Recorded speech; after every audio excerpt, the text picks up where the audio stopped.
Mitra my friends, नमस्कार। मैं फौजी शिवा गणेश कान्हा, आप लोगों के इसी चैनल है फौजी शिवा गणेश कान्हा। इस चैनल को आप सब्सक्राइब करें, कमेंट्स और लाइक और शेयर करें।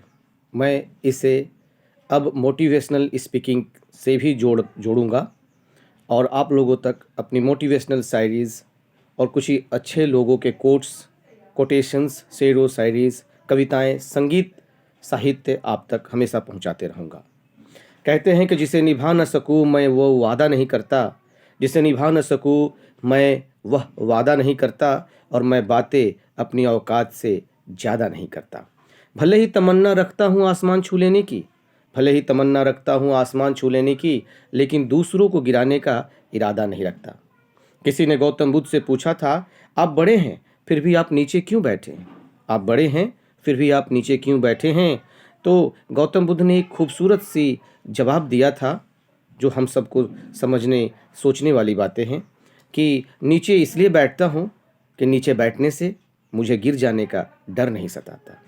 नीचे बैठने से मैं ज़मीन से जुड़ा हुआ रहना चाहता हूँ। नीचे बैठने से मैं अपनी औकात से ज़्यादा उठना भी नहीं चाहता, क्योंकि उठ जाना आसान होता है, मगर गिर जाना और गिर जाने पर चोट उतनी ही ज़्यादा लगती है।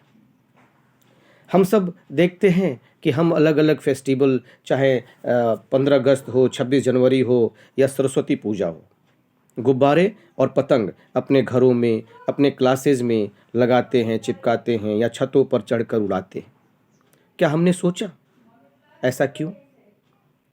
गुब्बारों में जो हवा भरी रहती है वह हमारी जिम्मेवारी रूपी, परिवार की डोर हमने संभाला हुआ है। जब तक वो हवा भरी रहती है आसमान की बुलंदियों को छूता है, मगर जैसे हवा कम होने लगती है वह गुब्बारा नीचे आने लगता है। तो हम सब में एक जिम्मेवारी रूपी, हवा रूपी गुब्बारे में भरा रहना चाहिए, ताकि हम आसमान की बुलंदियों को छुएं। और यदि हमारी जिम्मेवारियां कम होने लगती हैं, हवा कम होने लगता है, तो हम पतन को प्राप्त होने लगते हैं।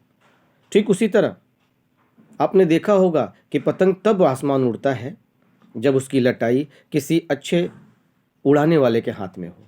वह घर का मुखिया होता है, और वह घर का मुखिया कभी लटाई को खींचता है, कभी डोर को छोड़ता है, यानी कभी डांटता है, कभी फटकारता है, कभी वात्सल्य भी लुटाता है। और ठीक इसी तरह यह वात्सल्य लुटाने, डांटने, फटकारने से उसे चोट पहुंचाने का इरादा नहीं होता, बल्कि अपनी पतंग को आसमान छूने की आकांक्षा होती है, और वो आसमान छूता भी है। तो यह मुखिया मुख को चाहिए तुलसी सहित विवेक, पोसे पाले सभी करे तुलसी सहित विवेक, जैसा हमने रामचरितमानस में भी पढ़ा है।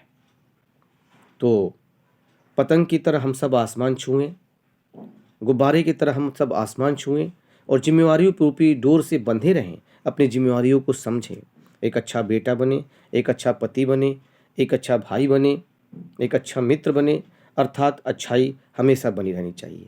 कहते हैं कि फूल की खुशबू को फैलने के लिए हवा के सपोर्ट की ज़रूरत है, मगर लोगों की अच्छाई हर जगह फैलती है, यत्र तत्र सर्वत्र वह पहुंचती है, और उसे हवा की सपोर्ट की ज़रूरत नहीं पड़ती, वह खुद ही चारों तरफ फैलती है। और अच्छे लोगों की अच्छाई और सच्चाई हर जगह हर आदमी जान जाता है, और अंततः अच्छाई और सच्चाई की जीत हो। तो आप अच्छे बने, सच्चे बने, एक बने और नेक बने। दिल एक को देते हैं, हर एक को नहीं। यह मंदिर का प्रसाद नहीं जो हर एक को देते हैं। दिल एक को देते हैं और नेक को देते हैं। तो आप एक बने और नेक बने, और जीवन में असीम ऊंचाइयों को छुएं। नमस्कार।